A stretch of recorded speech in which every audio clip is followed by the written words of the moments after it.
பாதிக்கப்படுபவர்கள் யாரோ அவருக்கு குரல் கொடுப்பது, அவர் பக்கம் நிற்பது, அவருக்காக போராடுவது என்பதுதான் எங்களுடைய அளவீடு. ஆனால் அதிமுகவோ பாஜகவோ இதர எங்களை கேள்வி கேட்கிற நாம் தமிழரோ தாவேக்காவோ அப்படி இல்லை. அவர்கள் என்னன்னா தலித்துகள் பாதிக்கப்பட்ட கேள்வியை கேட்க மாட்டேங்கிறாங்க. நான் என்ன கேட்குறேன், பழனிசாமிக்கு அது ஒரு வாய்ப்பு தானே. எப்படி இது மாதிரி வேங்கவேல பாதிக்கப்பட்டாங்க, கவின் பாதிக்கப்பட்டார், நாங்குநேரி பாதிக்கப்பட்டாங்க, மேல் பாதியில் கோயிலுக்குள்ளே விட மாட்டேங்கிறாங்க, வடபாதியில் கோயிலுக்குள்ளே விட மாட்டேங்கிறாங்க. இந்த பிரச்சனையை மிகப்பெரிய பிரச்சனையாக அதிமுகவில் மாற்றிருக்க முடியும் தானே. 66 எம்எல்ஏக்கு மேலே வச்சுருக்காங்க தானே.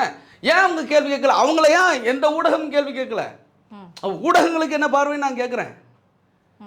மற்ற மற்ற இயக்கவாதிகள் ஏன் அதிமுக பார்த்து கேட்கல?